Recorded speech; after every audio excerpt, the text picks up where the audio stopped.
Hello there, welcome to ITV News Meridian. Tonight's headlines in the Thames Valley. How the crisis in care has left a Reading woman wondering if life is worth living. The daily challenges facing Linda after being paralysed in a crash 18 years ago. I don't know what my future will be because I can't live just a basic life without my care.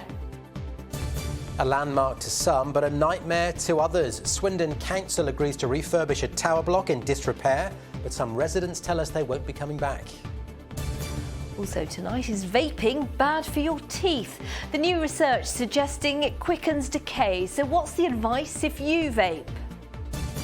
And what happened when singer James Arthur took on EastEnder Danny Dyer in a charity football match in memory of a Berkshire teenager.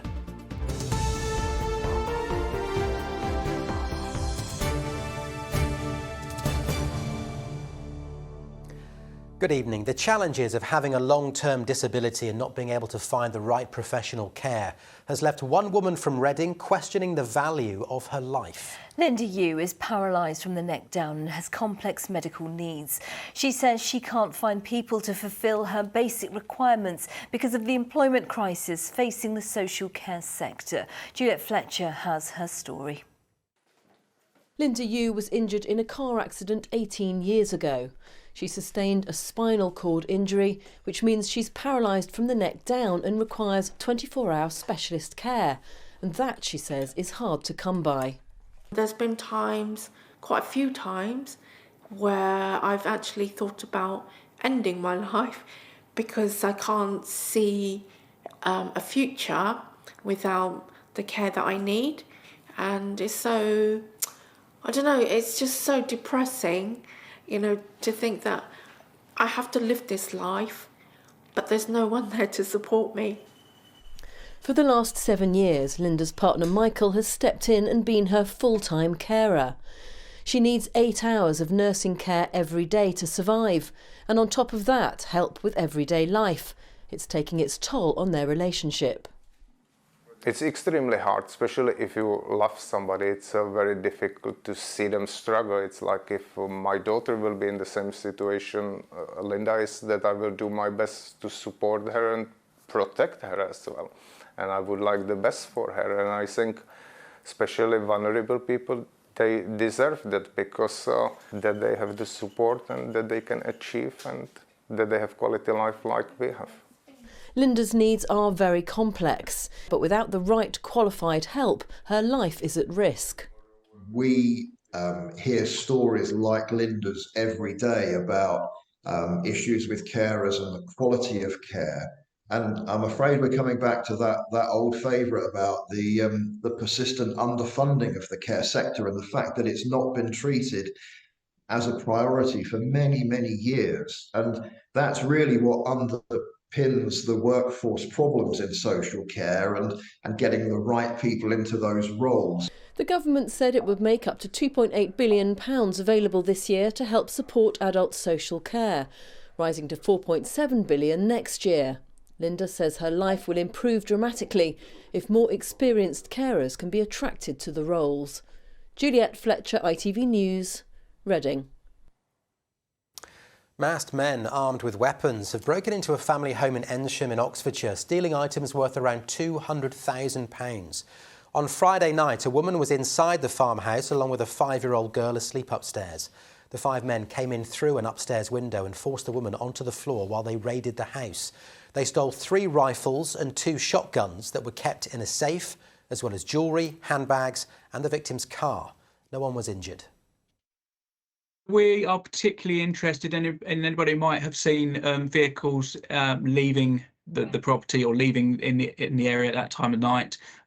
We think that the vehicle that the suspects arrived in and left in is a dark-coloured coupe style vehicle. We're thinking probably an Audi A5 or an Audi S5, something of that ilk.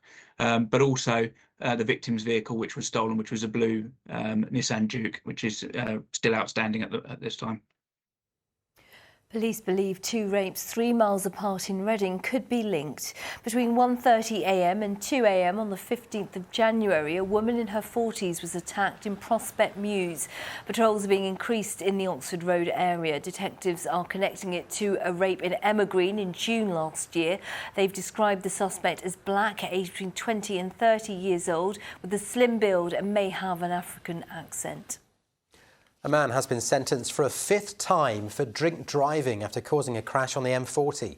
28-year-old Yasser Razwan was driving over the limit when he crashed into 2 vehicles, sending his car across the hard shoulder, flipping onto its roof and into a ditch. He'd just been disqualified from driving a month before. He's been given a 16-week prison sentence and disqualified from driving for 5 years. A woman from Swindon who has been asked to leave her home in a block of flats says she's relieved because it's in such a poor state. She thinks it's killing her. Caroline Cabrita lives in David Murray John Tower, where all the tenants are being asked to leave for at least 2 years while the block undergoes a £5 million revamp. Well, some would rather stay, but Caroline says the work is overdue. Victoria Davis reports. Caroline Cabrita says she struggles to breathe in her own home. Yeah, I never had inhalers before I moved here. The 57-year-old moved into this council flat 4.5 years ago. It's in a building which is a landmark for Swindon, known as the David Murray John Building. But it's also in a state of disrepair, with urgent work needed on the outside. But this resident says the inside isn't much better. It's constantly cold and it's constantly damp and there's water leaking constantly, and it just literally comes down into my apartment in every room. We have green mould, we have lots of black mould. Caroline says she can't even open a window because of a pigeon infestation, while every room is covered with mould, which needs cleaning daily. And now Caroline's just been informed by a residents' association that her flat could have high levels of RF radiation. When you look at the side effects of RF radiation, I practically have 9 out of 10 symptoms. This building is literally slowly killing me. The council says it's aware of the poor state of the building, which is why there's plans to invest £5 million into replacing the external panels. As there's so much work needed to be done, the council's offered to buy flats off the people who own them at market value, as well as rehouse its tenants. We've had issues over a number of years because this is 50 plus years old. In many instances single glazed windows, and you can imagine up there when the wind gets up, the smallest draft getting in can have a big impact. So our new accommodation, it is at the very top end of the thermal efficiency range, so it should make a big difference to residents' lives. While some residents say they want to stay, Caroline says she can't wait to leave this building and is now hopeful she'll finally have a place to live that's mould free and somewhere she can call home. Victoria Davis, ITV News, Swindon. New low-speed tracks have been installed at Banbury's rail depot. It means passengers can use the Chiltern Main Line while work continues on HS2. £9.4 million is being spent on upgrades. Later this year, almost 2 kilometres of railway will be realigned between Princess Risborough and Aylesbury to create space for the HS2 tracks to pass beneath. A cat has been rescued after being trapped for 15 hours in a bungalow roof in Reading. It's thought 6-year-old Milo was stuck in a neighbour's loft after sheltering from the cold. The RSPCA eventually got him out, only after cutting out a section of plasterboard and coaxing Milo with treats. Now you're watching ITV News Meridian in the Thames Valley. Still to come on the programme. Charity football match in Sandhurst. The players, all celebs, wanted to give something back in memory of a local teenager.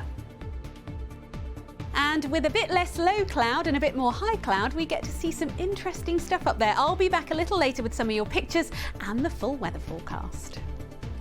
More stories from us, of course, online, itv.com/Meridian. There's the phone number, 0808 1010 095.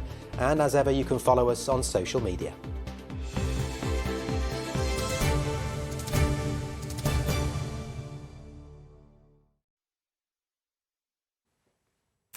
Now, for many years, vaping has become a popular way to help some people to quit smoking.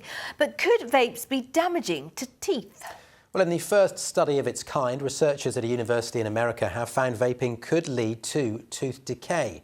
And one dentist in Fareham is keen to see more research done here in the UK. Catherine Walker's been investigating. Vaping has been part of Sophia's life for more than 4 years. But bleeding gums and a recent visit to the dentist made her want to bin the habit. I'm someone who naturally is quite paranoid about why my teeth are bad. And she was like, OK, so tell me what you're doing that's the same, that's different. And I was like, OK, I've cut down on sugar. I've cut down on everything you told me to cut down on. No more dried fruit. And she was like, are you still vaping?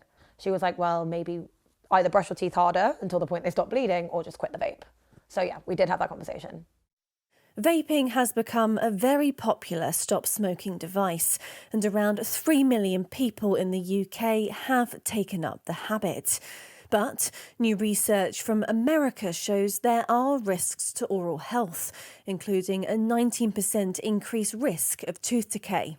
In terms of vaping and dentistry, this research it's quite monumental, and we are seeing very relatively young patients with a great deal of decay. So that means like multiple teeth that are decayed, and they're often decayed on surfaces that we don't typically find decay. For example, the tips of your front teeth. Studies like this into vaping are still very new, and Fareham dentist Dr. Heffernan says it needs more investigation. We're certainly interested in doing more studies on this, and it's quite challenging though to do that because there are so many different chemicals, so many different flavours, so it's hard to actually get a kind of a standard level playing field to be comparing which of the vapes are actually more harmful compared to others. Yet, despite these concerns from dentists, the vaping industry body claims there's no evidence of tooth decay. Vaping has been around for 15 years now, so if as we said, tooth decay was an issue, we'd be seeing millions of people going to the dentist with vaping-related issues, and that's just not the case. While vaping is a healthier alternative to cigarettes, it's not completely risk-free, and the long-term effects won't be known for decades. So, anyone picking up one of these is being urged to think about the impact on their teeth.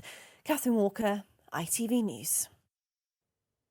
Joining us now to talk more about the links between vaping and oral health is Dr. Sam Jethwa, a dentist and Vice President of the British Academy of Cosmetic Dentistry. Thank you for talking to us, Dr. Jethwa. First of all, if I may, the UK Vaping Association said in our report there that there may be no link between vaping and tooth decay. What do you have to say about that? So the interesting thing is that a direct link may not be found in studies, but we do need a lot more research.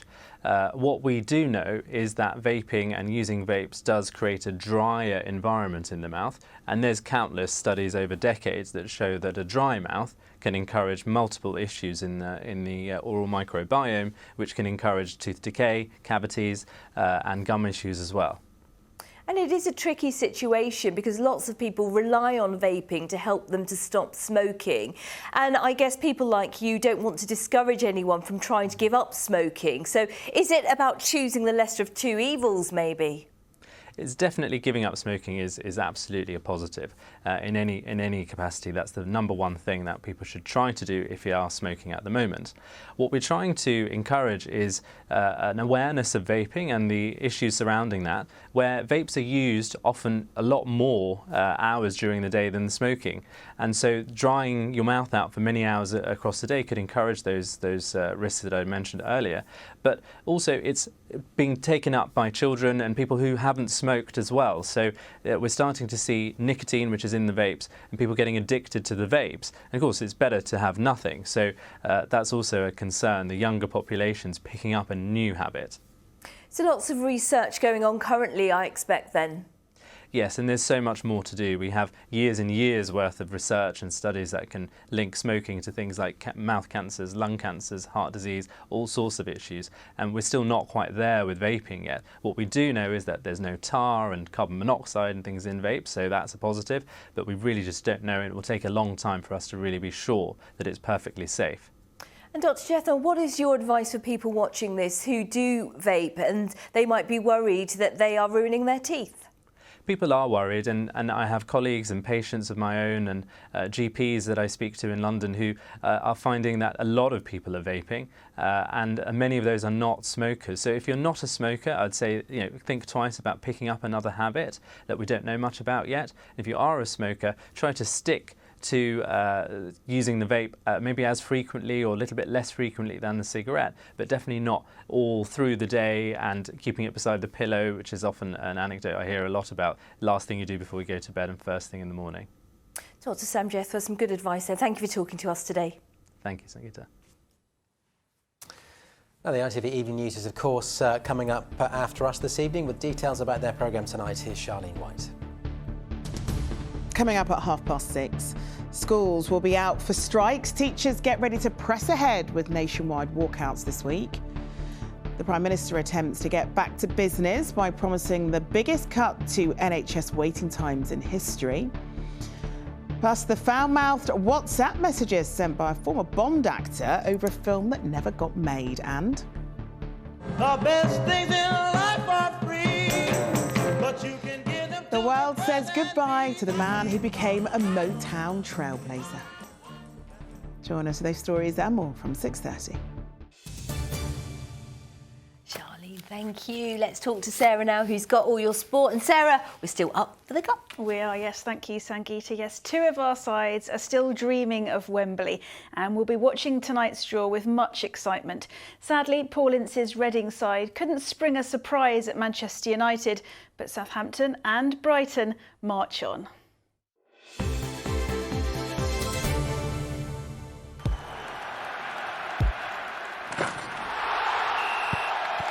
Zero Accounting Software sponsors ITV Regional Sports Report.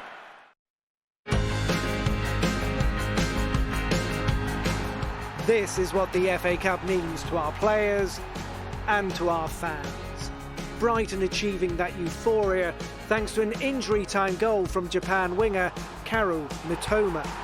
But things had looked very different early on. Liverpool were the FA Cup holders, having won the prize for an 8th time last season, and they swept into the lead thanks to Harvey Elliott. Albion, though, beat Jurgen Klopp's side 3-0 just 2 weeks ago in the Premier League and were undaunted here. Tariq Lamptey's shot deflecting wickedly off captain Lewis Dunk.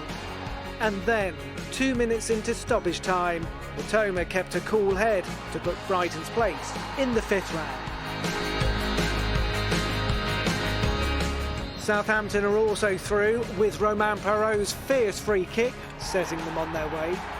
The Saints made 8 changes, with tomorrow night's Carabao Cup semi-final second leg at Newcastle on their mind. Perraud pushing his claim for a starting place with the second goal. Southampton, though, have only kept 3 clean sheets in 27 matches this season. Blackpool, the latest to breach the Saints' defence. Paul Ince received a warm welcome on his return to Old Trafford. While global warming was being highlighted by his players, their striped sleeves this season raising awareness of climate change, thanks to a campaign led by the University of Reading. Man United, though, proved too hot to handle. £60 million midfielder Casemiro scoring twice, before Andy Carroll was sent off for 2 yellow cards. But the Royals did have something to cheer about. Amadou Mbenge heading home Tom Ince's corner. Yes, great results though for Brighton and Southampton. Looking forward to that draw later this evening. Now, away from the Cup and some crucial points to be played for in the Football League. Coming up, Scott Lindsay's first win since swapping Swindon Town for Crawley Town. First though to League One, and a frustrating afternoon for Portsmouth's new boss John Mousinho.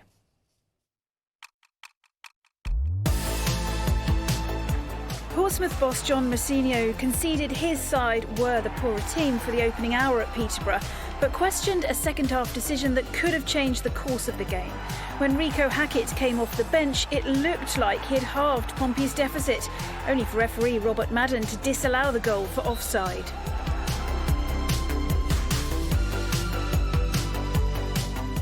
Oxford United didn't look like a team about to hand a struggling team their first win of 2023. But despite enjoying the better of the chances, an own goal from keeper Simon Eastwood and a debut from Dale Taylor gave Burton 3 points, capping off what had been a good week off the pitch with positive news on the club's new ground, but a bad week off it.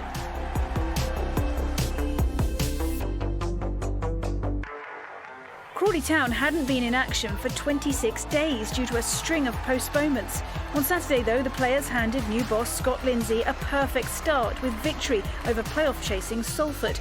Captain Dom Telford gave the Reds a deserved lead before goals from Dion Conroy and Teddy Jenks secured a win that lifts the Reds 5 points off the foot of the table.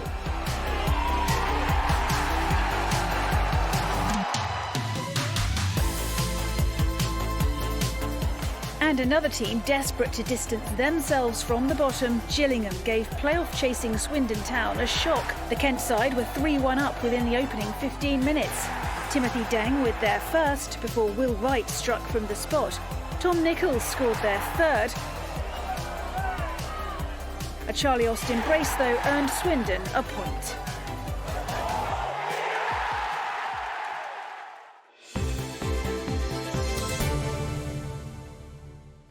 Finally, a 67-year-old from Hampshire who rediscovered his passion for table tennis as a bilateral amputee has described his unbelievable journey as he aims to become a world champion. Simon Heaps from Milford-on-Sea is a self-funded table tennis player and has raised more than £60,000 in an effort to compete in tournaments around the globe. He's now gained a top 30 spot on the International Table Tennis Federation's Para World Rankings. Very well done, Simon. It would be fantastic to see him achieve that dream of becoming a world champion. Yeah, and I think he's going to do it. He's great, very speedy there. Sarah, can I ask you a quick football follow-up? Yes. Obviously, the cup run is always really good, but for Southampton, they're fighting on 3 fronts. But surely it's the league is where the problems lie. It is, you're right. More cup action again tomorrow up at Newcastle. But you're right, the league has to be the priority. Hopefully, though, we'll see what we've seen with other teams where a good cup run can kind of breed success in the league as well. Fingers crossed. Yeah, absolutely. Sarah, thank you. Right, now, James Arthur and Danny Dyer were among a host of celebrities who took part in a charity football match in Sandhurst yesterday. It was held in memory of local teenager Ethan Trahan on what would have been his 19th birthday. Ethan died from a brain tumour 2 years ago, and all proceeds from the match will be split between the Brain Tumour Research Charity and Frimley Park Hospital Trust. Natalie Verney was there for us. Celebrities and football. It's a combination Ethan Trahan would have loved. Yesterday would have been his 19th birthday. His family made it a day to remember. He'd think it would be phenomenal, all these people turning up for him. Yeah, he loved his sport, he would love the atmosphere. Ethan died from a cancerous brain tumour in 2021, 2 years after being diagnosed. Now his family are determined to keep his memory alive and fundraise for better treatment options. Unfortunately, brain tumour research only receives 1% of funding from cancer research fundraising. So, but yeah, it's the biggest killer of under 40s and children, and it's not rare. It doesn't discriminate. It can happen to anyone. So for me, it's really important that that changes. With names like James Arthur and Danny Dyer on the pitch, the 2,000 tickets soon sold out. I struggle with fame, but I think that you have to use your platform in the right way. And so to, you know, the young boy Ethan who lost his life tragically, to raise awareness, to, you know, try and make a difference to people is something that people with fame should remember. It's actually my wedding anniversary today, and my hubby said, "What do you want to do?" And I was like, "Oh, I really don't want to do all the lovey-dovey stuff. Why don't I go and play in this charity football match?" So he's come down to support, and I'm here. The game might have been for charity, but the celebs still wanted to win, and some were more confident than others. I'm a bit nervous, so I don't play much 11-a-side, so I do a bit of 5-a-side, 6-a-side, and this guy does rugby, I know. So. Exactly, I'm a rugby player, as you can see from my hand, so I don't know how rusty I'm going to be, but I'm looking forward to giving it a go. Nah, I'm confident. I'm a winger, so a little fast on the left, so I'm not too bad, but I've been doing this for a while, so nerves are settled. To be honest, I am a grandfather now, so I will be playing like a granddad, all right? And just don't hurt yourself. Ethan's mum expects to have raised £12,000 from the event and wants to repeat it on Ethan's birthday for years to come. Natalie Verney, ITV News. They're all winners, and what a great cause. And it's wonderful to hear celebrities saying they want to give something back. Absolutely. I want to hear from James Arthur, though, big fan of him. Yeah? Yeah, I like his music. Pip's with us now. Pip, it's been a lovely day, not too cold, and the sun's been shining. Yeah, absolutely. A great day for getting out with cameras, in fact. And of course, when we have less low cloud, more sunshine, more high cloud, we get to see some really interesting weather phenomena. Some lovely pictures coming into the weather inbox. Let's take a look at our first one. This one comes from Penny Leeming. Can you see that ring around the sun? Yeah. That is a sun halo. What we've got is a lot of high cloud there covering the sun. It's made up of millions of ice crystals, and as the sun's rays bounce off of those, we get this sort of ring of light. Along a similar vein, a lovely picture from Ginny Boxall. This bright blob here, this is known as a sundog. Now, these can be spotted on either side of the sun, sometimes just one side, sometimes both sides, sometimes even in conjunction with a halo like we've just seen. Again, the same thing, the sun's rays just reflecting off that very high cloud. And of course, sometimes it's the high cloud that is the feature, coming in all sorts of shapes and sizes, such as this heron spotted by David Hinckley in the skies over Sussex. Of course, very delicate sort of wispy shapes, but very much in contrast to the incredibly strong winds and bitterly cold temperatures up at those sorts of high levels of the atmosphere. Although I see a cat running away with its tail in the air. So we need some kind of analysis. Oh my goodness. In the sundog, I didn't see a dog. Oh, really? No, funny that. That worried me. Basically, we're not seeing things right. So some great photographs. Obviously, the ice is it's been nice not to scrape the windscreens of late, but can we put the scrapers away? Well, I wouldn't put the scrapers away just yet. Of course, this time last week, we were seeing overnight lows of -9 in some spots. This morning, our coldest spot was just above freezing, but we've still got a month and a day of meteorological winter left. That's just bringing the mood down on a Monday evening. It's not what Don't worry, you've got a late shift to go yet. Oh, fantastic. Here's the forecast.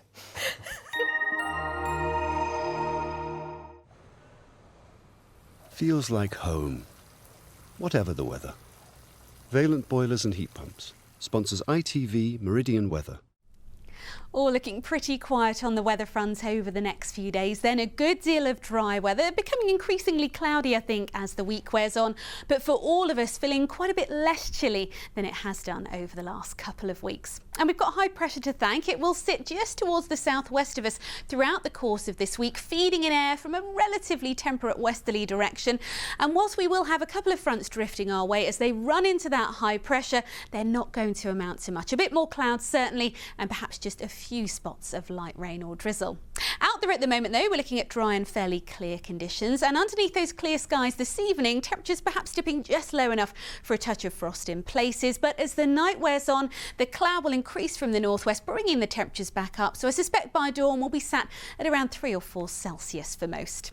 Tomorrow morning, then, generally a bit more cloud around than we had this morning, courtesy of a weak weather front continuing on its journey southwards. 1 or 2 splashes of rain or drizzle on that, but not amounting to much. And actually, come the afternoon, that should clear away southwards, leaving us with much drier and brighter conditions all round. In the best of the sunshine, out of the breeze, temperatures a little up on today's values, double figures for most, with highs of 11 or 12 Celsius. These are times of high water for tomorrow, then for Poole there just before 8 in the morning, 8 minutes past 8 in the evening. And as we look overnight into Wednesday, really a repeat performance. So a good deal of dry and clear weather initially, a little bit more cloud, perhaps filtering in from the northwest later in the night. But Wednesday on the whole, set to be a dry and bright day before a little more cloud comes our way as the week wears on. Bye-bye.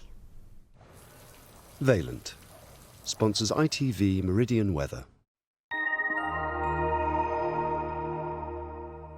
And that's your news this Monday night. In just a moment, the ITV Evening News with Charlene White. As we've established, I'm back with a late update at around 10:30, and I'm absolutely thrilled to be so. Let's just make that perfectly clear. Thank you very much for watching. We'll see you very soon. See you soon. Bye-bye. Bye-bye.